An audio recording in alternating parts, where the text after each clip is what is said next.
Yang terhormat Bapak Kepala Sekolah SD Negeri 5 Pasiggaran, yang saya hormati Bapak Ibu Guru, rekan tenaga pendidikan.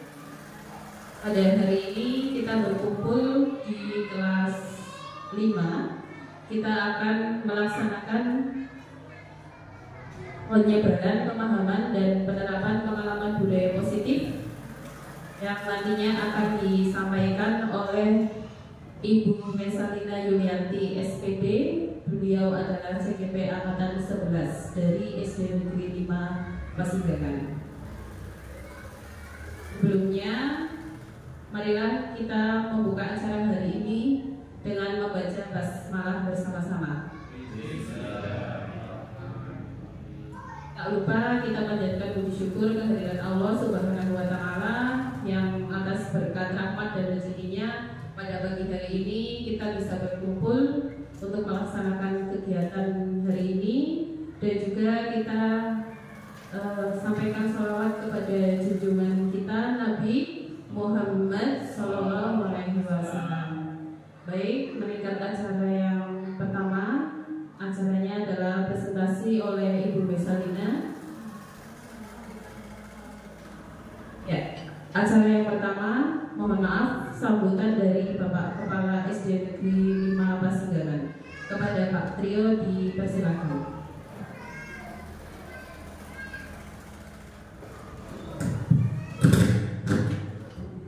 Terima kasih. Bismillahirrahmanirrahim. Assalamualaikum warahmatullahi wabarakatuh. Yang terhormat Ibu Kepala Sekolah SD Kalibatur, yang terhormat Ibu Kepala SDN 1 Pasiggaran, dan Bapak Ibu Dewan Guru serta teknik dari SD Negeri 5 Pasiggaran, SD Batur, dan SD Negeri 1 Pasiggaran.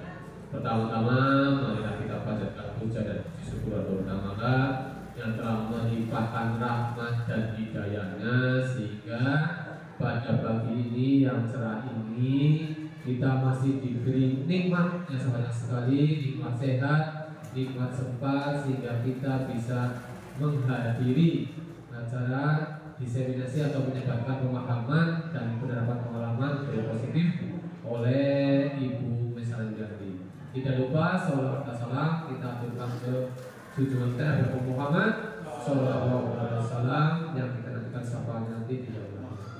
Bapak Ibu yang kami hormati, pada kesempatan kali ini bukan hari yang baik ya, karena apa?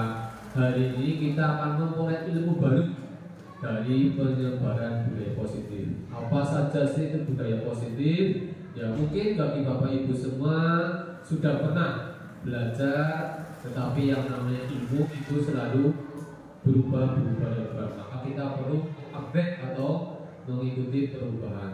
Apalagi dalam hal bijak ada dua.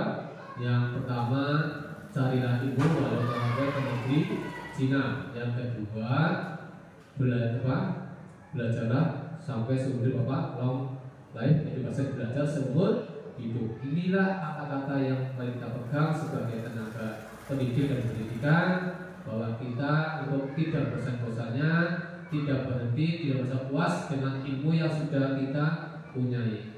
Kemudian kita harus belajar terus menerus, sehingga apa, ilmu yang kita peroleh semakin berkembang, wawasan kita semakin banyak, pengalaman banyak, sehingga tujuan utama kita nanti adalah apa? Kepada anak didik kita sebagai harapan, dan sekaligus di situ ada dari Ki Hajar Dewantara bahwa kita ingin mempunyai anak yang well-being, artinya kita punya anak didik kita yang nyaman, yang senang, yang tanpa beban dalam belajar, baik di sekolah maupun di rumah. Intinya karena kita sebagai tenaga pendidik dan pendidikan, maka di lingkungan sekolah bagaimana kita menyiapkan, merencanakan kegiatan pembelajaran yang bermanfaat bagi siswa, bagaimana sekolah melayani anak didik kita sehingga mereka merasa nyaman dalam pembelajaran. Itulah yang harus kita pelajari terus menerus. Apalagi kita punya cita-cita, kita mensok Indonesia Emas tahun 2045. Tuh, maka untuk itu acara pada kali ini adalah acara sangat baik sekali. Mari kita bersama-sama mengikuti dengan maksimal. Kalau nanti ada misalkan masih belum paham, tanyakan saja. Kita di sini berbagi praktek baik, berbagi positif dari Ibu Mesalina yang sedang mengikuti program CGP, yang tentunya banyak sekali ilmu-ilmu baru yang didapatkan selama mengikuti proses membuat program CGP itu. Apalagi sekarang sudah kalau nggak salah sampai ke modul 2.1 atau lebih. Nah, itu salah satunya adalah mengenal budaya positif. Apa saja budaya positif itu dan apa manfaatnya bagi kita semua, tentu kita nanti ikuti dengan maksimal. Demikian sambutan kita kali ini dari saya. Apabila dalam memberikan sambutan ini banyak kesalahan, saya mohon maafnya. Terima kasih. Wassalamualaikum warahmatullahi wabarakatuh.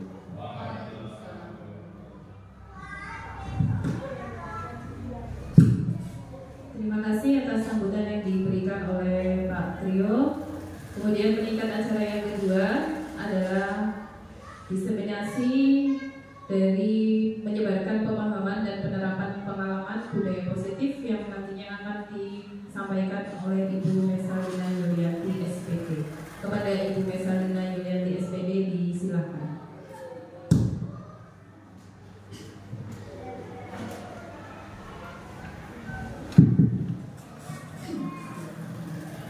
Assalamualaikum warahmatullahi wabarakatuh. Yang terhormat Bapak Kepala Sekolah SD Negeri 5 Pasingangan, yang saya hormati rekan guru dan teknik dari SD Negeri 5 Pasingangan. Pertama-tama marilah kita panjatkan puji syukur kehadirat Allah Subhanahu wa Ta'ala yang telah melimpahkan rahmat serta hidayahnya kepada kita semua, sehingga hari ini kita dapat berkumpul dalam acara diseminasi atau sama saja dengan menyebarkan pemahaman dan penerapan pengalaman budaya positif. Ya. Perkenalkan, saya Mesalina Yulianti, CGP Angkatan 11 dari SD Negeri 5 Pasingangan. Hari ini saya mendapatkan tugas untuk menyebarkan pemahaman dan penerapan pengalaman budaya positif. Ini merupakan materi yang saya dapatkan selama saya mengikuti program pendidikan guru penggerak. Bapak Ibu, saya ucapkan terima kasih di sela-sela kesibukan Bapak Ibu bersedia untuk hadir dalam acara ini. Semoga nantinya acara ini dapat memberikan manfaat bagi kita semua. Amin.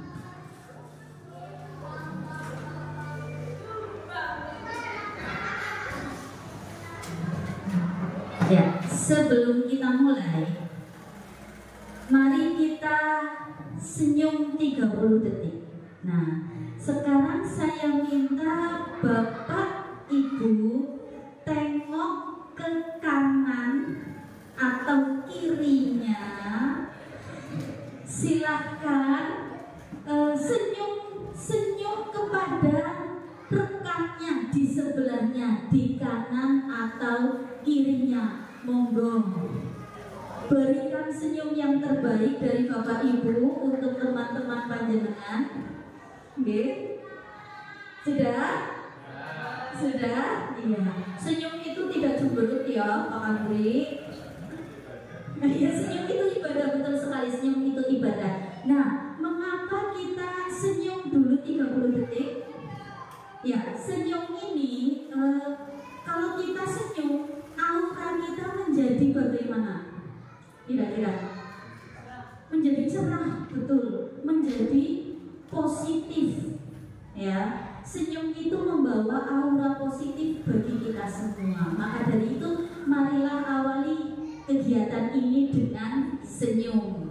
Ya, terima kasih. Tapi kalau sudah ya, kalau sedang sendirian tidak usah senyum, nanti pikirannya kenapa-kenapa. Ya. Nah, senyum ini akan menumbuhkan aura positif Dan aura positif itu tentu saja akan menimbulkan tumbuhnya budaya positif. Nah, di sini saya sudah merumuskan konsep inti budaya positif. Konsep inti budaya positif terdiri dari yang pertama perubahan paradigma belajar, yang kedua disiplin positif, yang ketiga motivasi perilaku manusia, yang keempat kebutuhan dasar manusia, yang kelima posisi kontrol restitusi, yang keenam keyakinan kelas, dan yang ketujuh segitiga restitusi.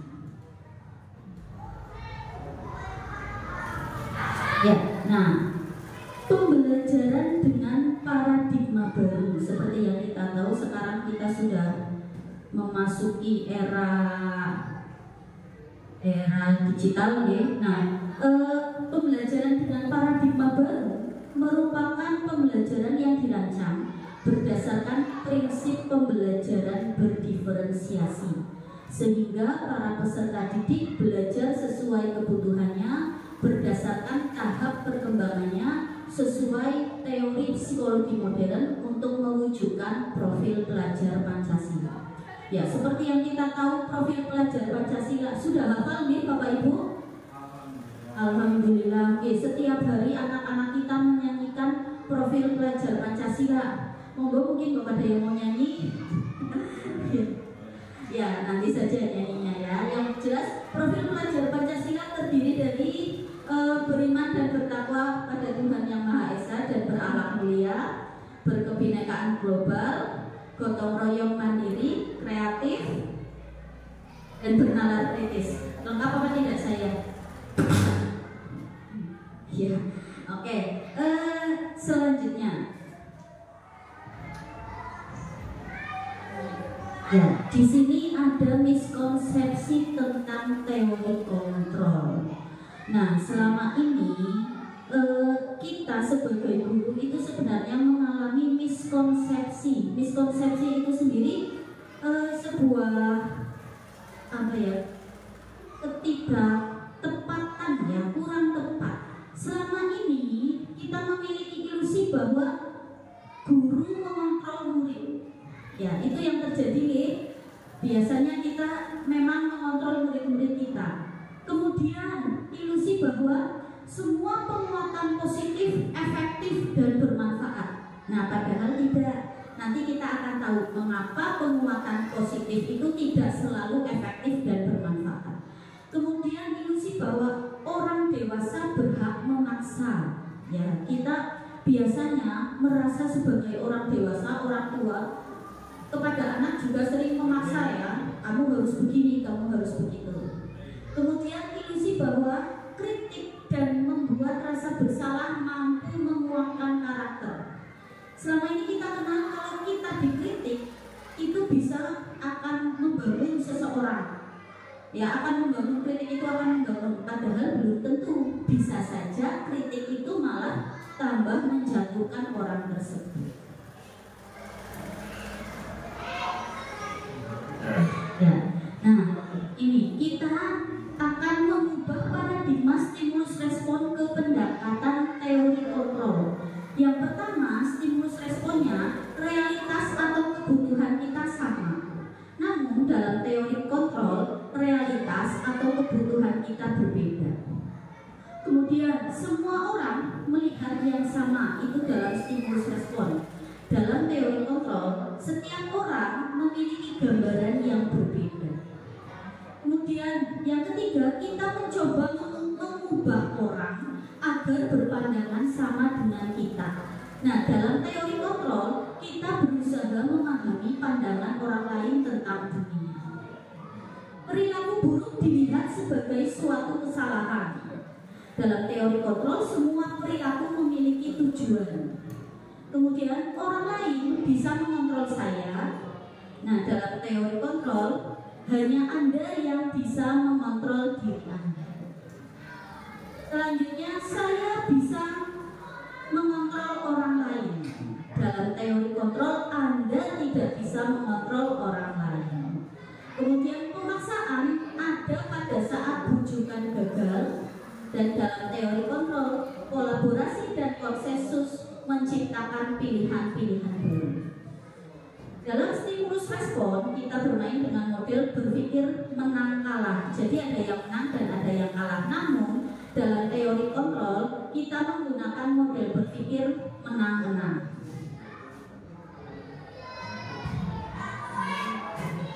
Ya, kita masuk ke disiplin positif. Ya, apa sih itu disiplin positif? Disiplin positif merupakan salah satu cara penerapan disiplin yang bertujuan untuk menumbuhkan kesadaran serta memberdayakan peserta didik tanpa penghargaan atau reward atau ancaman atau hukuman.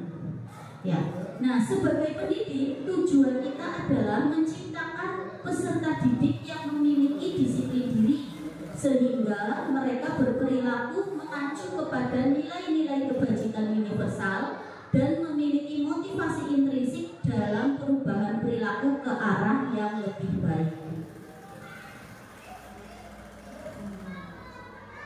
Ya, di sini ada motivasi perilaku manusia. Ada 3 motivasi perilaku manusia.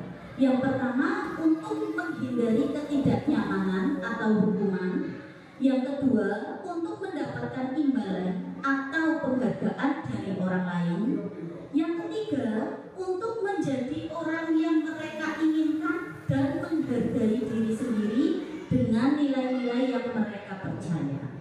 Nah, Bapak Ibu, jika kita memiliki motivasi yang pertama dan kedua untuk menghindari ketidaknyamanan atau hukuman dan untuk mendapatkan imbalan atau penghargaan orang lain, maka motivasi kita masih berasal dari motivasi ekstrinsik atau motivasi dari luar. Hanya mau melakukan jika ada imbalannya, ibaratnya seperti itu.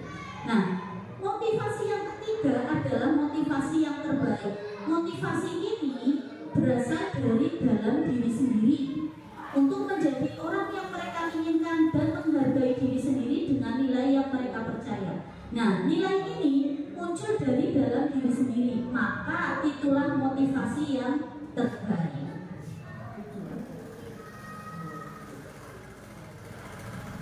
Nah, kaitannya dengan motivasi dengan hukuman tadi, kita sudah sering dengar ya, ada hukuman, konsekuensi, dan restitusi. Kalau hukuman dan konsekuensi mungkin kita sering dengar, tapi kalau restitusi, ya jujur saya juga baru dengar di pendidikan CGP ini. Nah, kalau hukuman, kita sudah tahu hukuman itu tidak terencana dan secara tiba-tiba.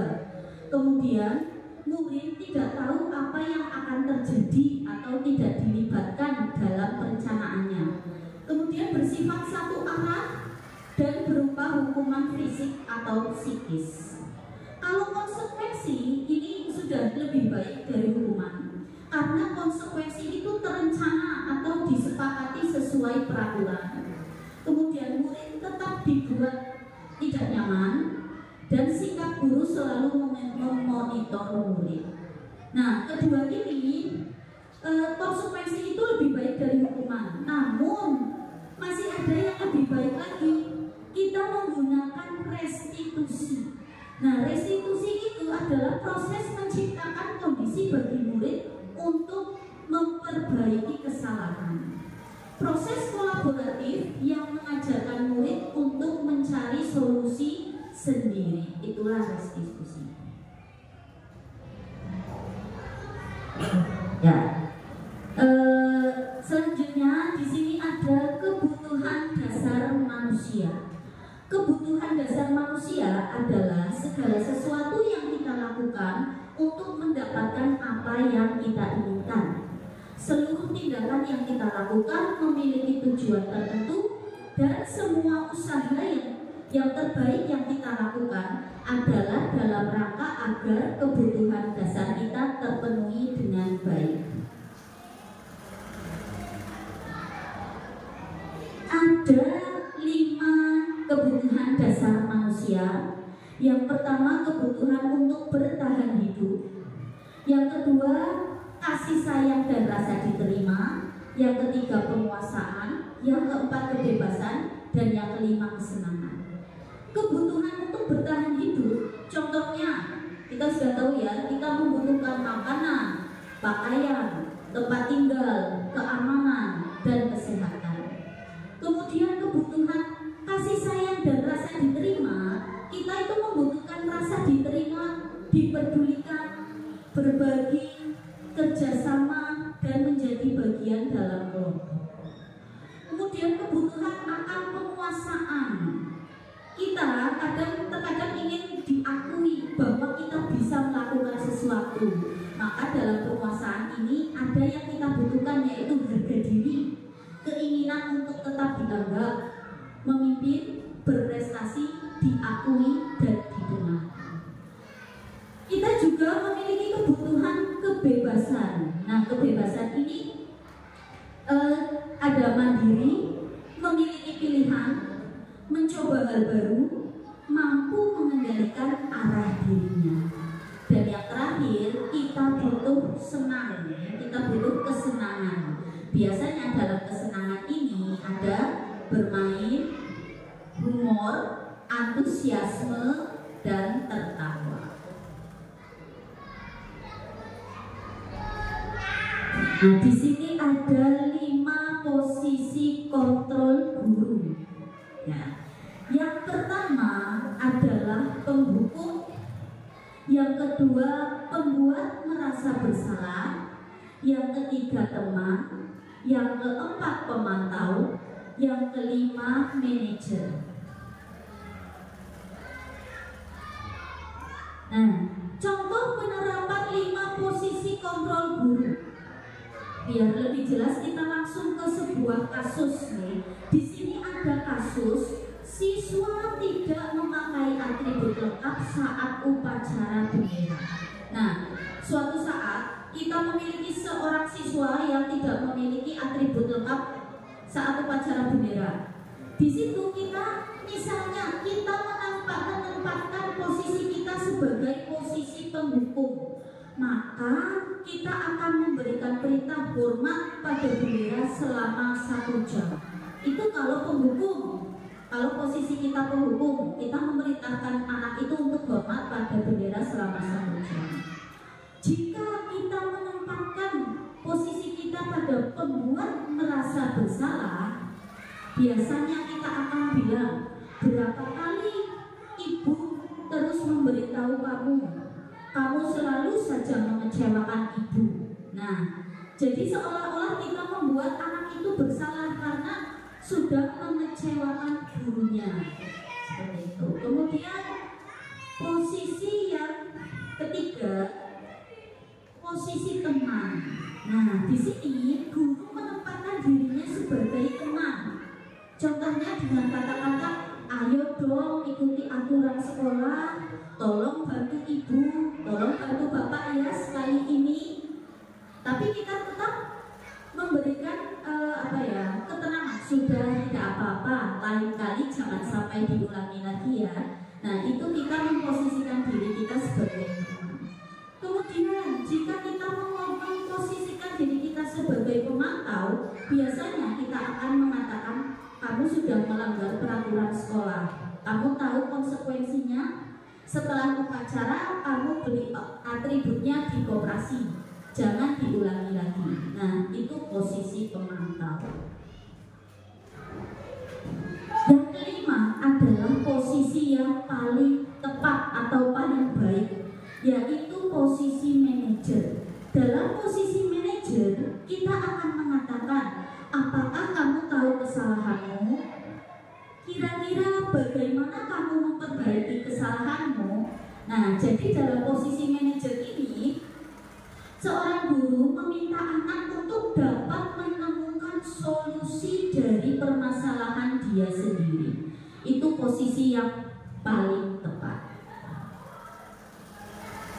Nah, sekarang tadi sudah tahu ya 5 posisi kontrol guru. Sekarang coba Bapak Ibu, jika ada kata-kata dari guru, kamu harus berdiri di depan kelas jika terlambat. Kira-kira posisi kontrol apa yang digunakan? Apakah pemantau? Monggo Pak Rudi.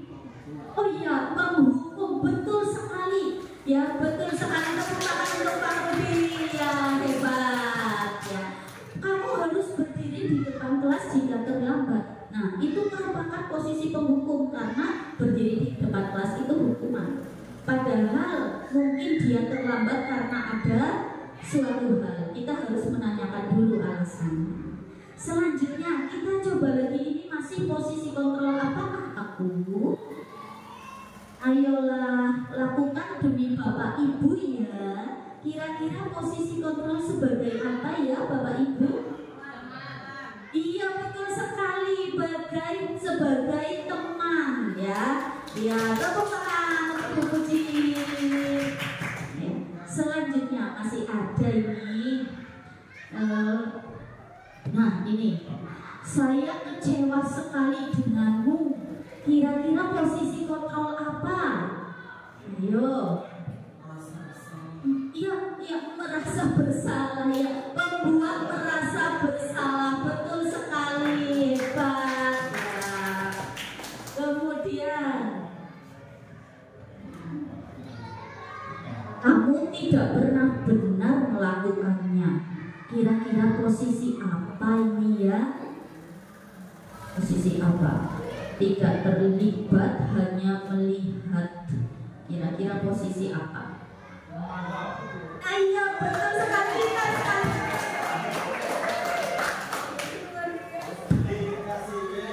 Luar biasa. Oh iya betul Pak Rudi, dikasih W, dikasih O, kasih W. Wow, keren. Wow, keren. Ya tepuk tangan buat Pak Didit. Ya. Lulus ya, Pak Didit langsung lulus.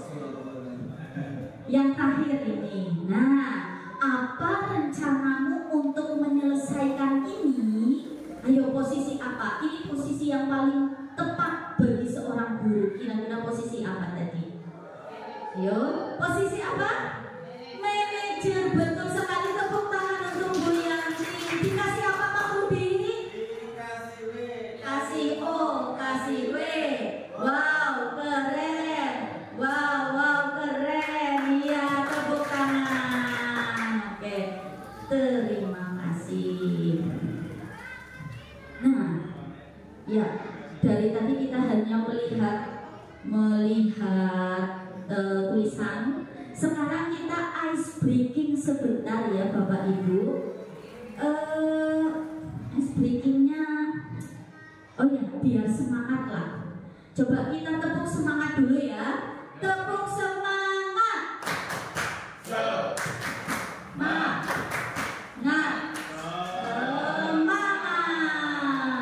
Nah, itu tepuk semangat versi lama. Sekarang kita mencoba tepuk semangat versi baru. Sudah bisa Bu Puji? Tepuk semangat versi baru? Ada yang sudah bisa? Ya, kita akan tepuk semangat versi baru. Bagaimana? Nanti gini, tepuk semangat, prok prok prok, dang dang dang, prok prok prok, ding ding ding, prok prok prok, dung dung dung, ya, prok prok prok, dang dang dang, ding ding ding, dung dung dung, prok prok prok, se, aha aha, ma, aha aha, ngat, aha aha, semangat. Bisa apa tidak Bapak Ibu? Sambil berdiri ya, ramai. Sambil berdiri. Pak Rudi sepertinya sudah bisa mau mencontohkan di depan sini. Pak Rudi, oke. Semangat. Ya semangat betul. Ayo. Ya siap ya. Yuk tepuk semangat. Dan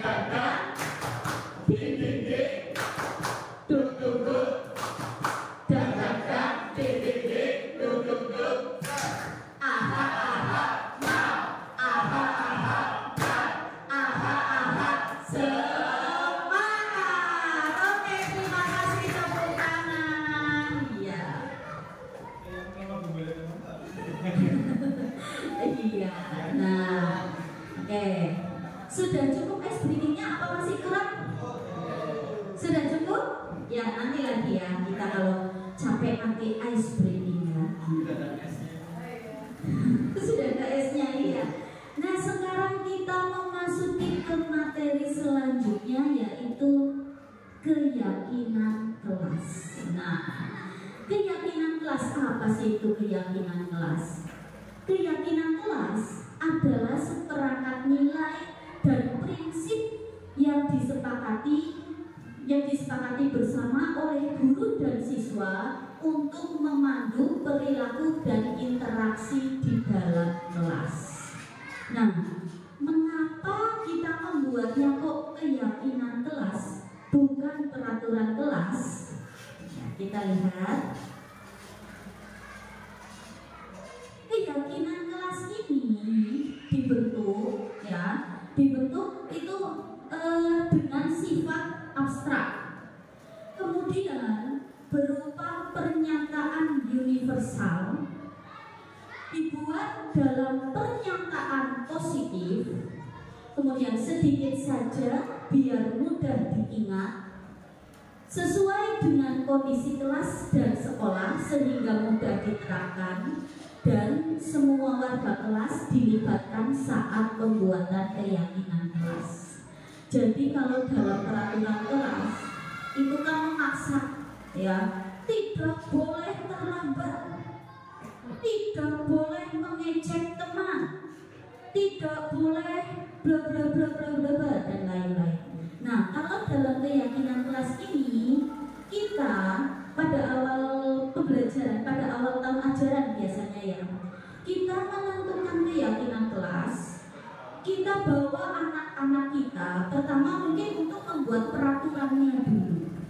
Setelah anak-anak kita membuat peraturan-peraturan di dalam kelas, maka kita tinggal mengubah peraturan-peraturan itu dengan kalimat yang positif. Jadi tidak menggunakan kalimat negatif. Misalnya tidak boleh mengejek teman. Nah, itu kita buat dengan kalimat positif tanpa menggunakan kata-kata tidak. Berarti kira-kira apa ya Bapak Ibu? Betul sekali, saling menghormati. Dikasih apa Bu Puji? Kasih W, kasih O. Oh beda, oh ya ada yang lain, ayo beda. Ayo Bu Puji, kasih T, kasih O, kasih P.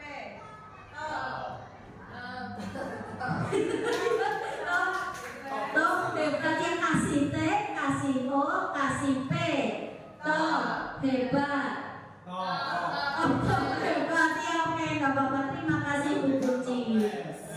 Iya, nah itu ya. Jadi keyakinan kelas itu harus menggunakan kalimat yang positif, jangan menggunakan kalimat yang negatif. Ada contoh ini ya. Ya, contoh dari kelas 5. Nih, menjaga kebersihan kelas misalnya, masuk kelas tepat waktu. Nah, kalau masuk kelas tepat waktu biasanya peraturannya kan tidak boleh terlambat. Dalam keyakinan kelas kita ubah menjadi kalimat positif, menjadi masuk kelas tepat waktu.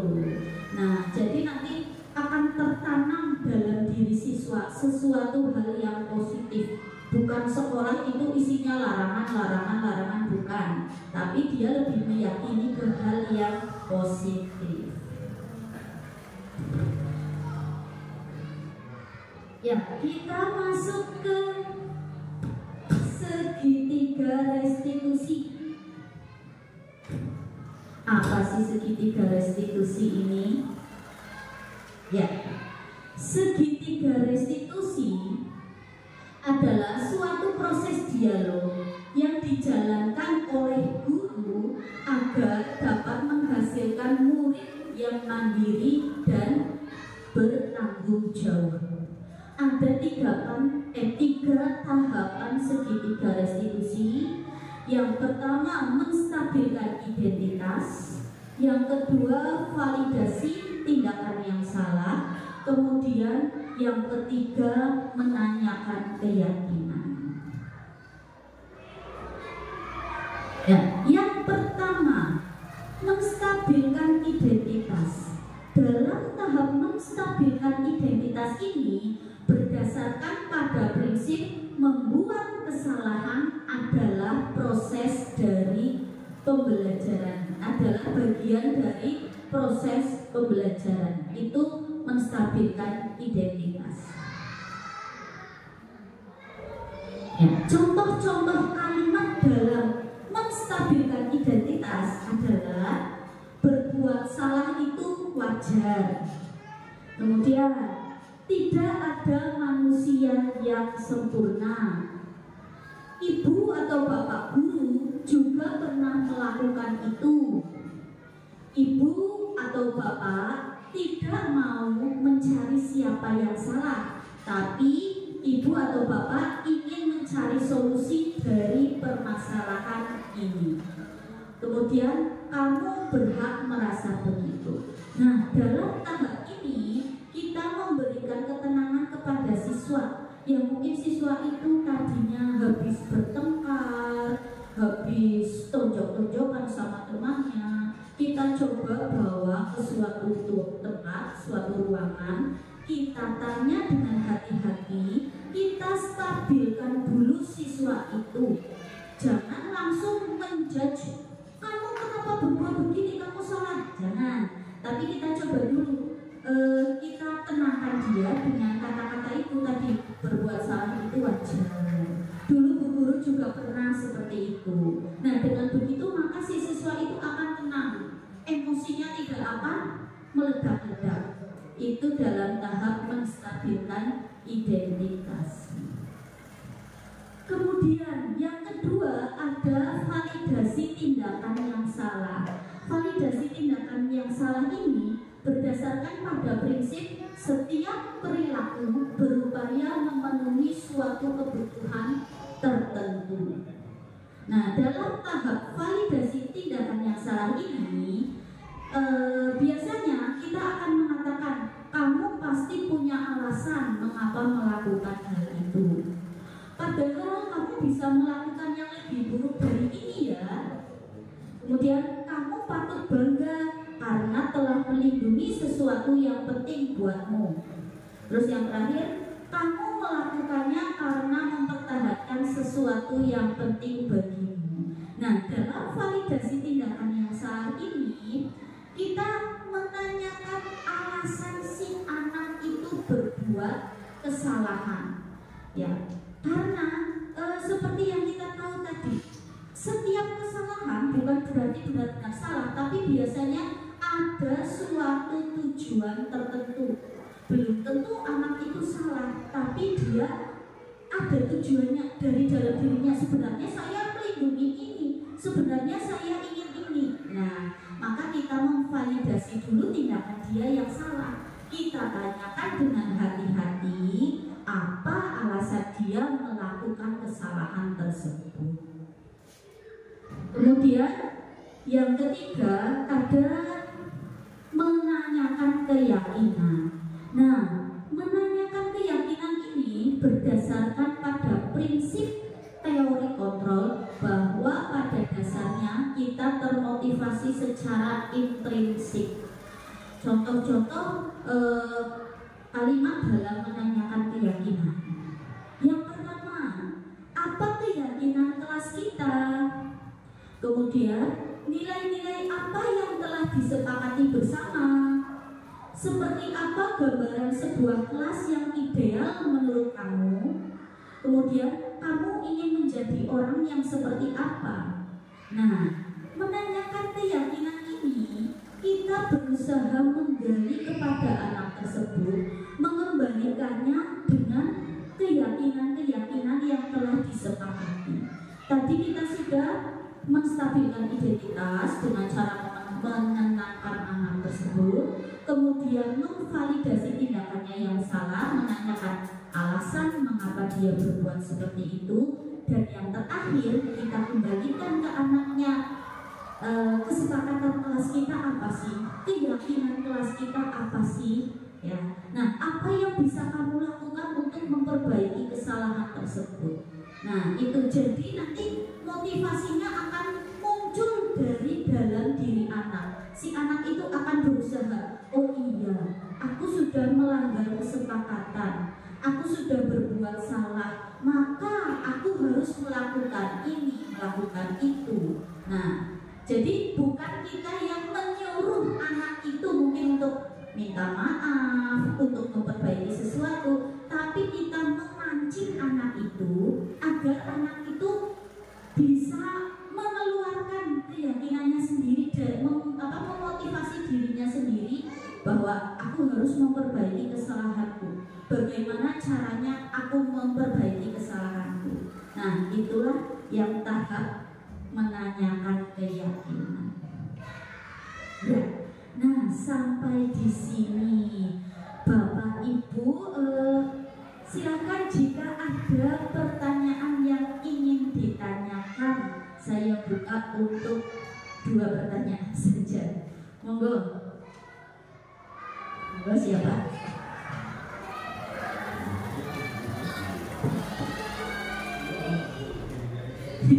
Ya monggo Bapak Ibu. Ada yang mau bertanya, silakan. Oh iya Bu Yati, silakan. Untuk substitusi itu apakah bisa diterapkan di semua kelas dari kelas 1 sampai kelas 6, dan bagaimana strateginya kalau misalkan bisa? Oh iya, terima kasih sekali Bu Yanti, pertanyaan yang sangat bagus. Apakah segitiga restitusi itu bisa diterapkan dari kelas 1 sampai kelas 6? Iya, ya, jawabannya bisa sekali Bu Yanti. Ya, segitiga restitusi ini bisa diterapkan di kelas rendah maupun kelas tinggi.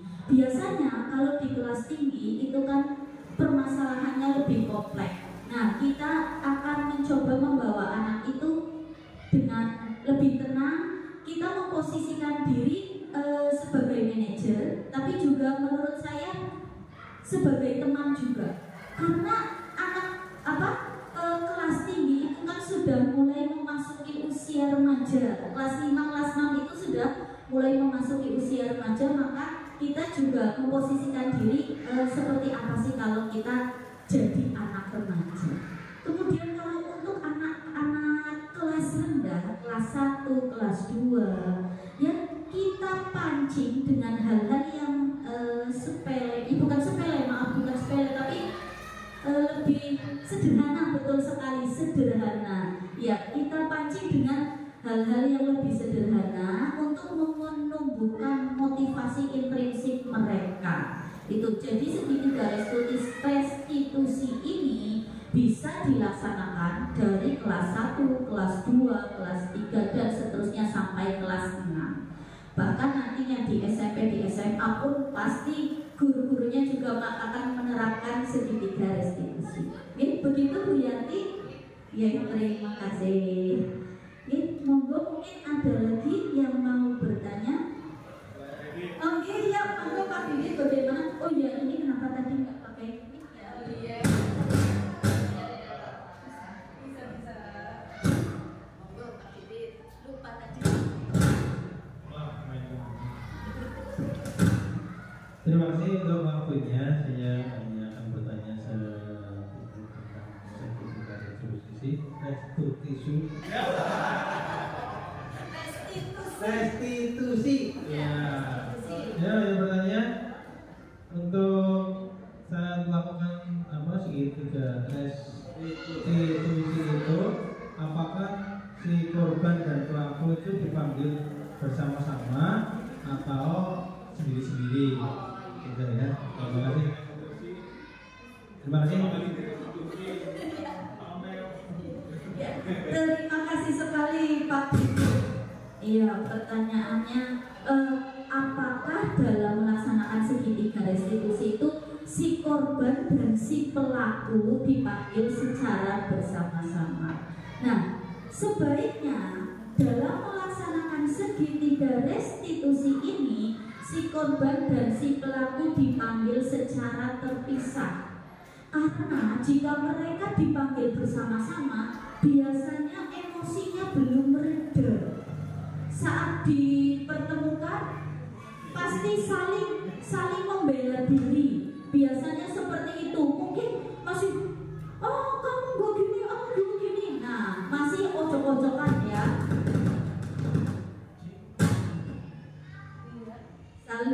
saling membela diri. Jadi menurut saya sebaiknya korban dan pelaku itu dipisah. Pertama mungkin korbannya dulu ditanya atau pelakunya dulu, bebas. Yang penting lakukan secara terpisah. Takutnya kalau secara bersama si pelakunya masih marah, korbannya masih nangis, nanti yang terjadi malah tonjok-tonjokan, gurunya bingung. Begitu ya Pak Didit? Terima kasih. Masih ada waktu nih? Ya masih ada waktu, monggo. Masih bisa untuk pertanyaan selanjutnya. Oh Bu Puji, monggo, jangan sulit-sulit Bu Puji.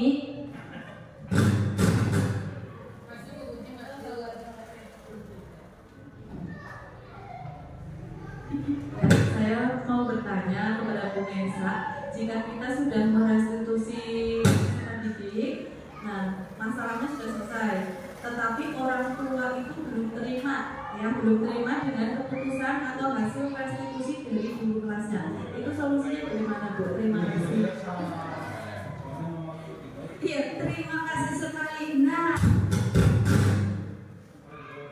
ini permasalahan yang bagaimana ya? Sangat sering terjadi, sangat sering terjadi.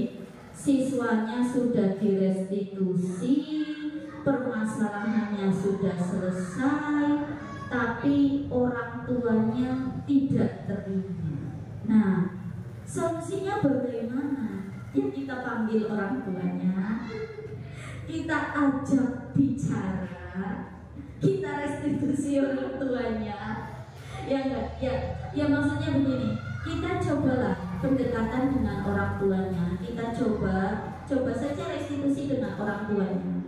Kita tanyakan, kalau orang tua kan tidak bersama-sama melakukan keyakinan kelas ya, tapi saya yakin orang tua juga memiliki nilai-nilai yang mereka yakini.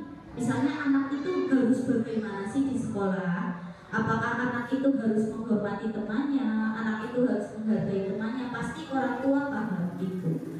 Nah, lalu kita coba kembalikan ke orang tua. Jika permasalahannya begini, putra Anda begini, kemudian temannya begini, kira-kira penyelesaian yang paling tepat bagaimana? Kita coba ajak orang tuanya berbicara, jangan langsung, ya anak Anda yang salah, anak Anda harus begini, anak Anda harus begitu. Tidak, nanti masalahnya tidak akan selesai. Ya, jadi kita ajak bicara, kita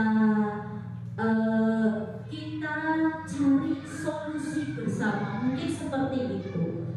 Mungkin coba saya juga ingin bertanya ini, mungkin ada bapak ibu yang pernah mengalami hal ini, orang tuanya tidak terima, kira-kira bagaimana untuk mengatasinya? Bagaimana Pak? Bagaimana kalau orang tuanya tidak terima? Pernah mengalami? Oh, pernah. Ada yang pernah? Bagaimana kalau kita berbagi pengalaman saja di sini? Masih bertengkar. Aduh, ya kita coba ya. Kita coba pengalamannya Pak Sumo ya. Bagaimana mengatasi anaknya sudah baik-baik saja, anaknya sudah bermain bersama, tapi orang tuanya masih bertengkar. Coba Pak Sumo, tolong berbagi pengalamannya. Bagaimana mengatasinya Pak Sumo?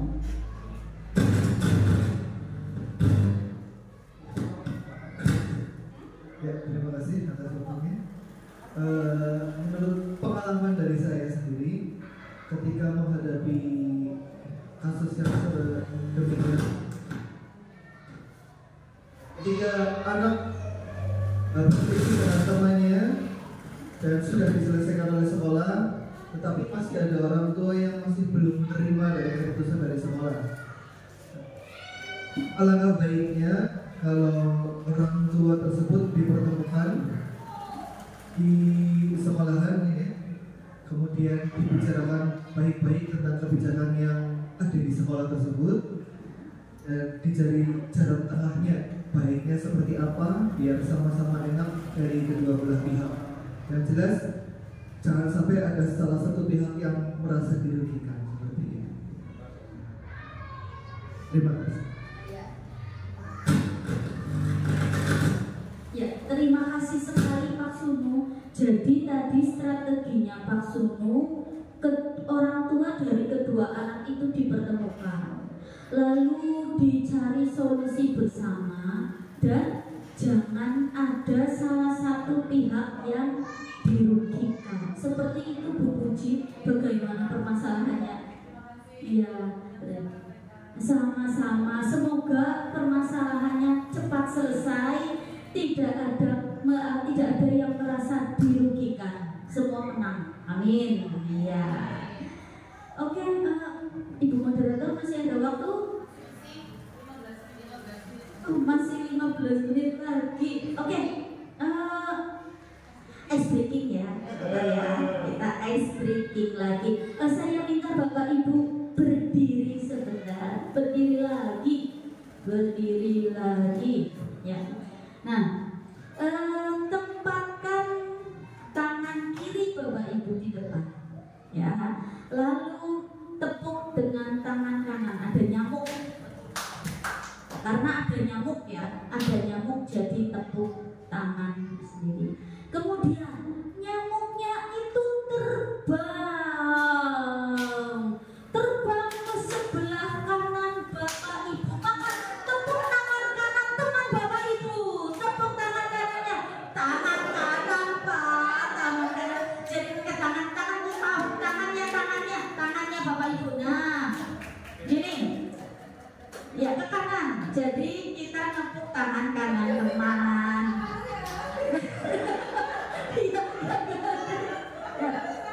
Tapi kamu ke sini. Tepuk. Jadi nepuknya pakai tangan gini. Ya. Tepuknya. Agak ya. Jadi gini.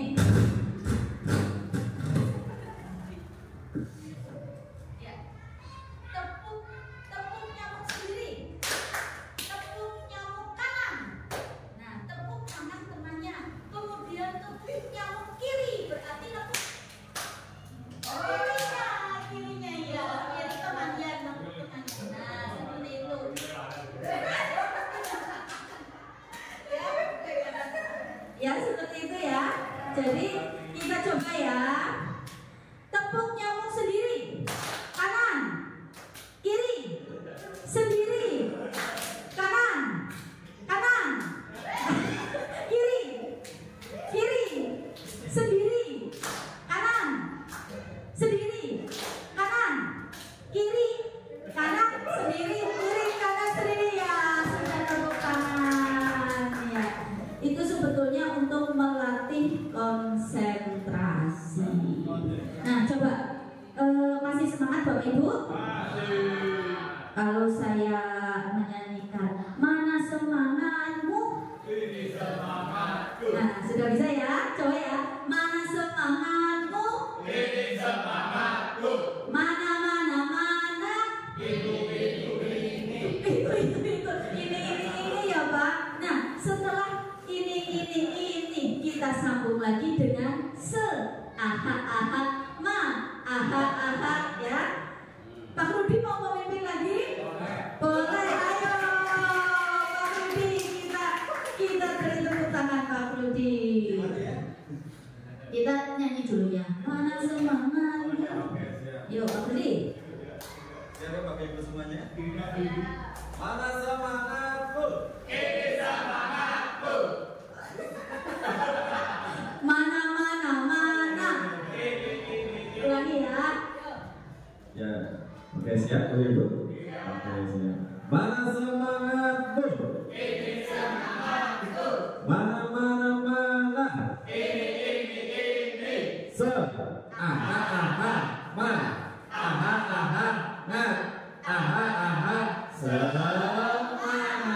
Oke, terima kasih. Terima kasih sekali Pak Rudi. Ya, semangat sekali ya Pak Rudi. Ya, nanti akan diseminasi juga. Ya, untuk pertanyaan masih ada apa tidak kira-kira Bapak Ibu? Ya, monggo Pak Andri. Silakan. Bentar ini.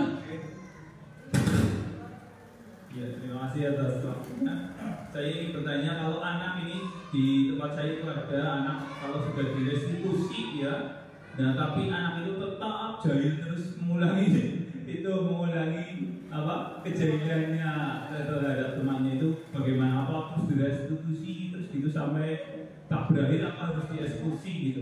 Terima kasih. Ya, terima kasih sekali. Anak sudah direstitusi tapi masih jahil terus sama temannya. Ya, berarti itu keyakinan kelasnya belum meresap melekat dalam diri anak. Jadi anak itu belum keyakinan kelas itu hanya pajangan bagi dia, belum termotivasi dari dalam dirinya bahwa jahil itu salah satu tindakan yang melanggar keyakinan kelas. Nah, bagaimana caranya? Ya caranya mungkin Bapak Ibu ada yang bisa mengatasi. Kalau anak sudah direstitusi, kita panggil, tapi anak itu masih jahil. Kira-kira monggo Bapak Ibu, saya ini agak kurang ide ini. Adakah yang bisa memberikan ide bagaimana kalau sudah dilakukan restitusi, sudah dibicarakan ya omongin tapi masih jahil? Apakah sebaiknya kita restitusi lagi atau kita restitusinya sama? Bagaimana Pak Trio? Mungkin Pak Trio punya solusi, monggo Pak Trio, kita berbagi di sini. Terima kasih. Mencoba. Apabila anak berbuat terus menerus dan sudah itu masih tetap saja kita posisi kontrol kita yang terbaik yang manajerial gitu. Tetapi dengan manajerial itu kan kita melaksanakan seketika restitusi, ternyata gagal. Nah, memang untuk gagal ini ada bermacam-macam dari pihak anak atau ketika kita sudah restitusi berkali-kali mungkin dan terlalu gagal terus kita kembali yang namanya terbaik kan manajerial, berarti kita bisa menggunakan yang tidak terbaik yaitu penghukum seperti itu. Ya, karena apa? Karena memang untuk mendidik anak itu berbeda hukuman, tapi kan bukan berarti hukuman itu tidak boleh dilaksanakan. Itu kan sebagai jalan terakhir. Misalkan kita panggil orang tuanya, anak disuruh, akhirnya kan disuruh buat pernyataan. Nah, pernyataan di sini kan apabila maka juga harus membuat juga apabila masih dalam ini anak bisa untuk misalkan dimutaskan atau bagaimana, itu kan langkah terakhir mungkin bisa. Karena apa? Karena memang nanti kompleks sekali ya, satu masalah anak kan kompleks sekali, apalagi bisa sebagai contohnya bermasalah nanti ke kelasnya apa? Kelasnya pun akhirnya tidak mau menerima anak itu di kelas itu. Nah, akhirnya kan itu juga sebagai hukuman juga kepada anak itu kan, karena ini kan terasa dikucilkan anak itu. Nah, ini juga maka tadi kembali tadi bisa menggunakan akhirnya penghukum.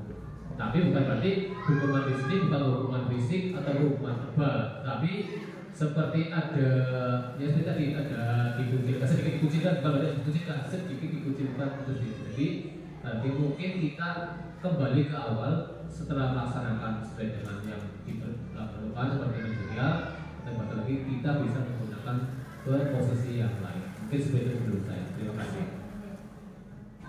Ya, terima kasih sekali Pak Trio. Ini sebuah pencerahan ya. Jadi saat kita sudah merestitusi anak, sudah berkali-kali, tapi anak itu masih jahil, kita dengan mencoba cara yang terakhir memposisikan diri kita sebagai penghukum, bukan dengan hukuman fisik, tapi mungkin dengan lebih ke seperti hukuman sosial, ya seperti hukuman sosial. Ya, nah itu kita melakukan posisi penghukum itu ya kalau sudah jalan terakhir, ya Pak. Kalau sudah terakhir, kita sudah rasanya sudah lelah, sudah diyakinkan dengan keyakinan kelas ini itu macam-macam, tapi anak itu masih jahil terhadap temannya, maka mau tidak mau kita memposisikan diri kita sebagai penghukum. Mungkin seperti itu Pak Andri, bagaimana? Ya, sudah Oke, iya. Untuk waktu bagaimana Ibu Moderator? Masih 10 menitan. Ya, oke. Kita refleksi saja bagaimana. 10 menit ini kita refleksi. Ya, sticky note-nya Bu Moderator tolong.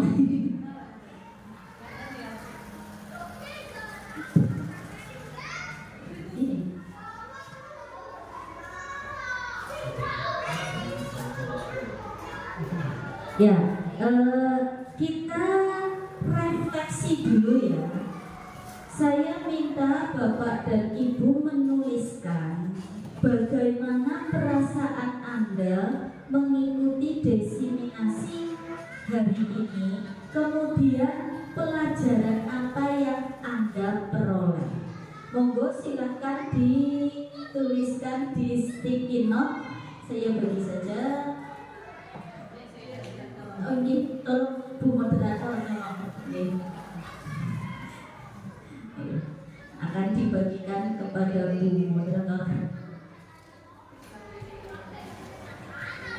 Silakan Anda tuliskan perasaan Anda. Boleh pakai emoticon ya, mungkin emoticon ketawa, mungkin emoticon senyum, dan tuliskan apa yang saya dapatkan hari ini. Misalnya saya jadi mengerti tentang apa seperti itu. Monggo.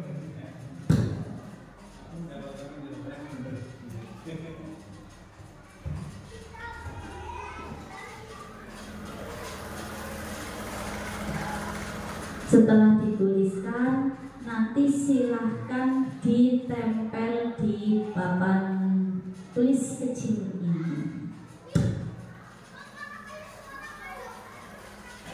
Monggo sudah Bu Puji ya. Hati-hati menempelkannya ya Bu Puji, jangan terbalik. Oke.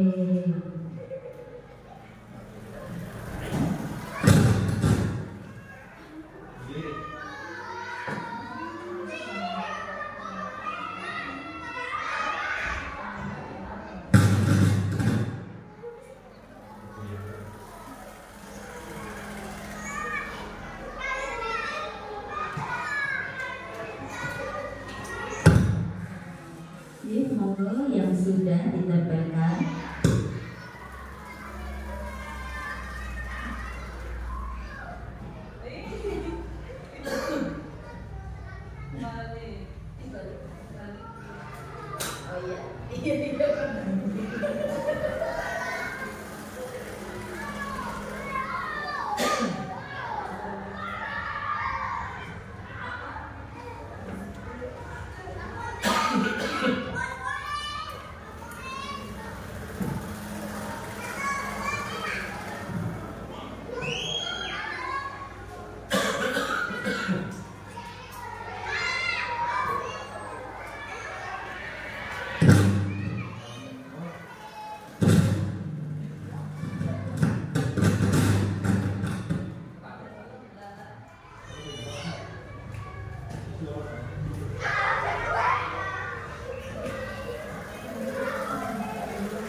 Monggo yang sudah ditempelkan.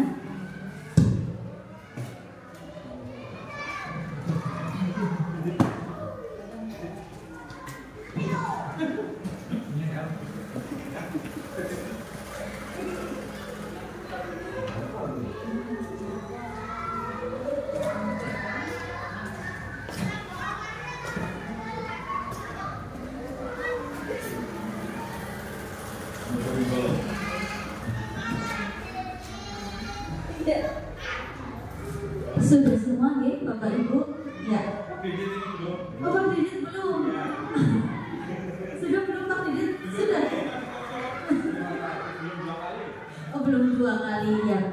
kita coba baca ya. Yang pertama ada emoticon. Ini gambar wajah. Ini maksudnya apa nggih, Bapak? Monggo, Pak.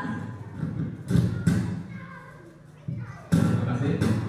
Perlu saya merefleksikan bahwa itu ada gambar wajah, matanya berbentuk love, dua-duanya, hidungnya berbentuk love, bibirnya berbentuk love, kuping juga sama berbentuk love, dan rambutnya membentuk love. Artinya apa?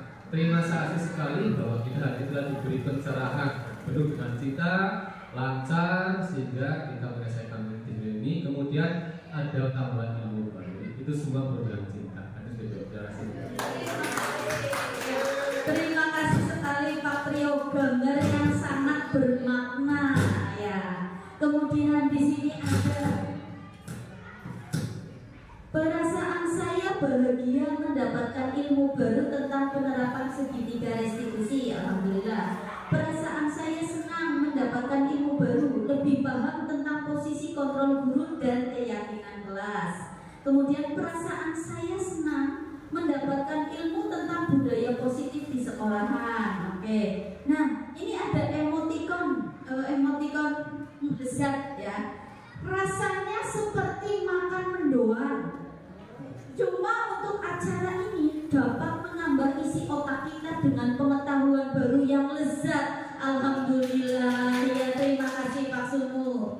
Kemudian perasaan saya mengikuti desiminasi, senang, antusias dan bersemangat. Saya banyak belajar tentang budaya positif, salah satunya penerapan segitiga restitusi. Ini ada emoticon ngantuk sepertinya ini ya. Bagaimana, mau dijelaskan Pak Andri emoticonnya? Bukan Pak Andri, oh bukan, berarti ada yang lain ini. Ngantuk sepertinya. Kemudian ini ada emoticon tersenyum lagi. Belajar ilmu baru mendidik murid. Nah, yang terakhir emoticon senyum juga. Bisa mengetahui masalah anak di kelas dengan segitiga restitusi. Alhamdulillah. Nah, berarti Bapak Ibu yang hadir ke sini semuanya mendapatkan ilmu baru nih. Semoga ilmu ini dapat segera diterapkan di lingkungan kelas Bapak Ibu, di lingkungan sekolah Bapak Ibu. Semoga bermanfaat. Alhamdulillah, diseminasi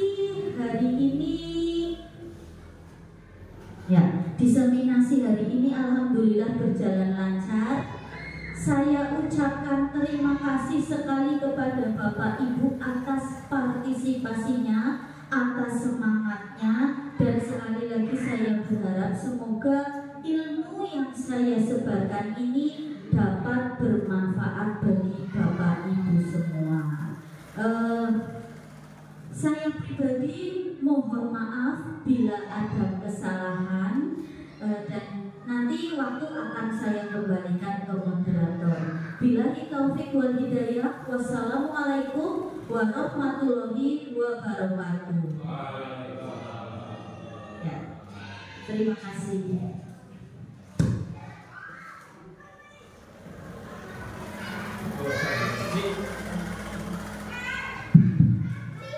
Baik Bapak Ibu, tadi sudah kita saksikan bersama, kita ikuti bersama pemaparan tentang budaya positif di Bu Mesa.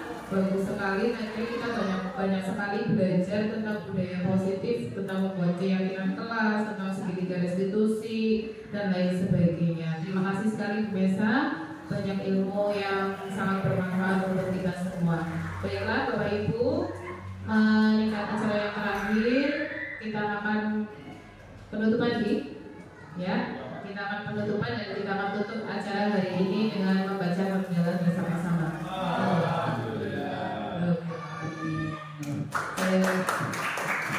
Saya tutup acara siang hari ini. Wassalamualaikum warahmatullahi wabarakatuh.